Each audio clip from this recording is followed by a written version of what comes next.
I must quote an incident that when we were to destroy these targets, the timing was 2 o'clock, 4 o'clock, any time.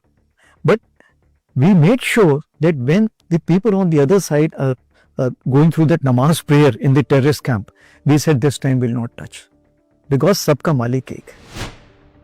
General Upendra Dwivedi की इस बात ने हर भारतीय के अवचेतन में बैठे उस भय को जगा दिया जो 1000 साल के मजहबी घात, प्रतिघात और विश्वासघात का परिणाम है. सेना प्रमुख बड़े गर्व के साथ बोलते गए कि ऑपरेशन सिंदूर के दौरान आतंकी अड्डों को ध्वस्त करने में नमाज के वक्त का ध्यान रखा गया क्योंकि सबका मालिक एक है.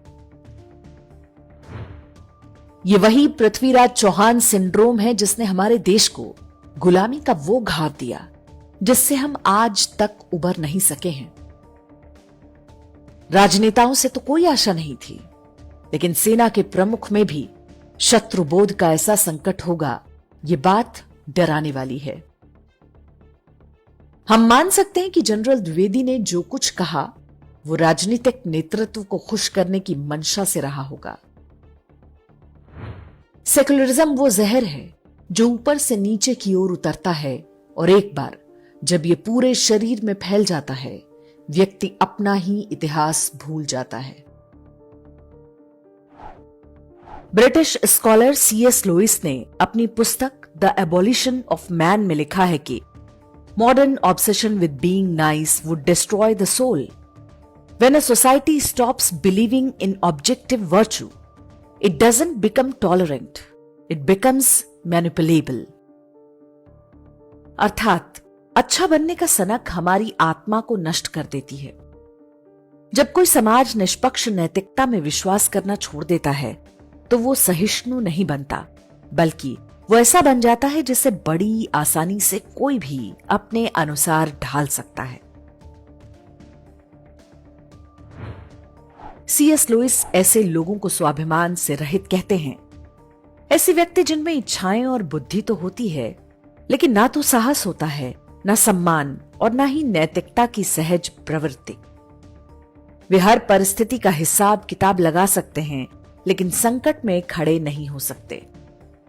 ये विचार सुनने में थोड़ा कड़वा है, लेकिन ध्यान से देखें तो ये हमारे आपके ही बारे में है. सैकड़ों वर्षों के इतिहास में हमने ये होते हुए बार बार देखा है. जब कोई भी चीज इतनी महत्वपूर्ण नहीं रह जाती कि उसके लिए अपना बलिदान दिया जा सके, तो हर चीज पर मोलभाव की जा सकती है, यहां तक कि मानवीय गरिमा पर भी. जिन्होंने हमें धर्म पूछकर और पैंट उतरवाकर गोली मारी, यदि हम उनकी नमाज की चिंता करते हैं तो मूर्ख और हास्यास्पद ही नहीं, दया के पात्र भी दिखाई देते हैं. हिंसा अरबी मजहब की घोषित रणनीति यानी एडमिटेड स्ट्रैटेजी है. उनको आपकी सद्भावना से कोई फर्क नहीं पड़ता. वे हिंसा इसलिए नहीं करते कि वे हिंसक हैं. वो हिंसा इसलिए करते हैं क्योंकि उन्होंने पाया है कि उनके झूठ को स्थापित करने के लिए हिंसा सबसे कारगर तरीका है. उन्हें हिंसा से हमेशा फायदा होता है और वे ऐसा करते रहें, इस बात को सुनिश्चित करवाते हैं वे लोग जो बताते हैं कि सबका मालिक एक है, वो भी हमारे जैसे हैं. हर अब्दुल बुरा नहीं होता, मजहब नहीं सिखाता आपस में बैर रखना, इत्यादि इत्यादि. मोहम्मद गोरी बार बार हमले करता रहा और हार के बाद दया की भीख मांगकर भागता रहा. वर्ष 1192 में तराइन के युद्ध में जीत मिलते ही गोरी ने पृथ्वीराज चौहान को बंदी बना लिया और उनकी आंखें फुड़वा दी. वो शुरुआत थी, लेकिन हमने कोई सबक नहीं सीखा. वर्ष 1565 में बैटल ऑफ तलिकोटा हुआ था. यही वो युद्ध था जिसके बाद दक्षिण भारत के सबसे शक्तिशाली हिंदू साम्राज्य विजयनगर का पतन हो गया.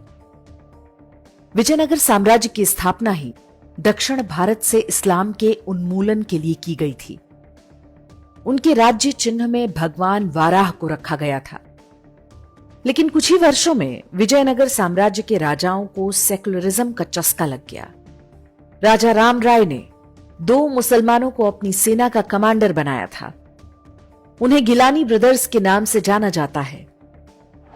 पड़ोसी मुस्लिम राज्यों ने हमला किया तो गिलानी भाइयों ने युद्ध के मोर्चे पर अचानक पाला बदल लिया। वे मजहब के नाम पर शत्रु के साथ मिल गए। वो कोई साधारण हार नहीं थी। राजा को युद्ध भूमि में ही मार डाला गया। पूरा विजयनगर तबाह कर दिया गया। लाखों हिंदू काट डाले गए। आज हम्पी के नाम पर वो एक टूरिस्ट प्लेस मात्र बनकर रह गया है। जो हम्पी अपने समय का विश्व का सबसे बड़ा और समृद्ध नगर था। विदेशी संस्मरणों में लिखा गया है कि वहां हीरे और माणिक्य की मंडियां लगती थी। वो हम्पी ऐसा उजड़ा कि फिर कभी बस ना सका। आज भारत के मिलिट्री स्कूलों में भी बैटल ऑफ तालिकोट का इतिहास नहीं पढ़ाया जाता। हमने उस युद्ध से भी कोई सबक नहीं सीखा। इस बारे में हमारे वीडियो का लिंक हमने YouTube डिस्क्रिप्शन में दिया है। 400 वर्ष बाद विजयनगर वाली कहानी जम्मू कश्मीर के मीरपुर में दोहराई गई। राजा हरि सिंह की डोगरा आर्मी में बड़ी संख्या में मुस्लिम सैनिक भर्ती किए गए थे। राजा हरि सिंह को लगता था कि वे कश्मीरी हैं, मातृभूमि से कभी धोखा नहीं करेंगे। 1947 में जब पाकिस्तानी सेना घुसी तो मुस्लिम सैनिकों ने मातृभूमि के बजाय मजहब का साथ दिया। डोगरा सेना के ईमान वालों ने अपने ही अधिकारियों को धोखे से मार डाला और पाकिस्तान के साथ मिलकर मीरपुर में लाखों हिंदुओं का नरसंहार किया गया। विश्वासघात की वो कहानी भी इतिहास की पुस्तकों से छिपा ली गई। हमने इससे भी कोई सबक नहीं सीखा। इस बारे में हमारे वीडियो का लिंक हमने YouTube डिस्क्रिप्शन में दिया है। 1971 का बांग्लादेश युद्ध भले ही हमने जीत लिया, लेकिन उससे पहले पाकिस्तानी सेना के हाथों लाखों हिंदुओं का नरसंहार हुआ था। पूरे विश्व में मास रेप की वो सबसे बड़ी घटना थी। भारतीय सेना ने वो मजहबी बर्बरता भी देखी थी, लेकिन उससे भी कोई सबक नहीं लिया गया। इस पर भी हमारे वीडियो का लिंक YouTube के डिस्क्रिप्शन में आपको मिल जाएगा। करगिल युद्ध के समय कैप्टन सौरभ कालिया को पाकिस्तानी सेना ने बंदी बना लिया था। वे चाहते तो उन्हें गोली भी मार सकते थे, लेकिन पूरे 22 दिन तक तड़पा कर मारा।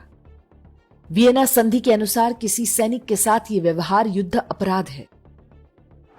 दूसरी ओर जनरल उपेंद्र द्विवेदी जिन ठिकानों पर नमाज की चिंता कर रहे हैं, वो तो आतंकी ठिकाने थे, जिन पर कोई वियना संधि भी लागू नहीं होती। हमने सौरभ कालिया की घटना से भी कुछ नहीं सीखा। किसी भी सेना का एक ही काम है और वो है युद्ध जीतना। इसके अतिरिक्त उसका कोई दूसरा काम नहीं। वो सेना कभी विजयी नहीं हो सकती जिसे अपने शत्रु को लेकर कोई भ्रम हो। हमें विश्वास है कि भारतीय सेना को ऐसा कोई भ्रम नहीं है। वो अपने शत्रुओं को भलीभांति पहचानती है। लेकिन जब कोई बड़ा सैन्य अधिकारी वर्दी में नमाज पढ़ने बैठ जाता है तो उसके शत्रुबोध पर संदेह होने लगता है। राजनीतिक नेतृत्व की प्रशंसा और प्रमाण पत्र पाने की होड़ का परिणाम है कि इन दिनों भारतीय सेना की महत्वपूर्ण बैठकों के चित्र सोशल मीडिया पर पोस्ट करने का चलन शुरू हो गया है। यहां तक कि कोर कमांडर्स की बैठकों की रील बन रही है। चेहरा चमकाने का ये खेल कितना खतरनाक हो सकता है, इसकी केवल कल्पना ही की जा सकती है। कोई सैन्य अधिकारी सीडीएस बनने या राज्यपाल बनने की जुगाड़ में हो सकता है, इसमें कोई समस्या नहीं। लेकिन इस चक्कर में यदि वो अपना शत्रुबोध खो रहा है तो उसकी कीमत हजारों जवानों और करोड़ों भारतीयों को चुकानी पड़ सकती है। अमेरिका के राष्ट्रपति रहे थियोडोर रूजवेल्ट ने कहा था कि हर प्राचीन सभ्यता की एक कमजोरी होती है कि समय के साथ उसके लोग लड़ने की क्षमता खोते जाते हैं। सुख सुविधा, सुरक्षा और आवश्यकता से ज्यादा भावुकता उन्हें कमजोर बनाती जाती है। उनका पौरुष घटता जाता है। वे अपने शत्रुओं से युद्ध से बचने का प्रयास करने लगते हैं और फिर एक दिन उन्हें कोई असभ्य और बर्बर सभ्यता अपने पैरों तले रौंद डालती है। यदि आप में लड़ने की शक्ति नहीं है तो आपके सभी सद्गुण व्यर्थ और कभी कभी तो हानिकारक हो जाते हैं। भारतीय सेना यदि सेक्युलरिज्म का मैसेज देने के लिए शत्रु के नमाज पढ़ने की चिंता करती है तो ये एक खतरे की घंटी है। सबका विश्वास जीतने का काम भारतीय सेना का नहीं है, ये नेताओं का काम है जिन्हें चुनाव लड़ना है। समय रहते इसे रोका नहीं गया तो भविष्य हमें फिर से तराइन, तालिकोट या मीरपुर के मुहाने पर लाकर खड़ा कर देगा। समय उनको कभी क्षमा नहीं करता जो अपने ही इतिहास से कोई सबक नहीं सीखते।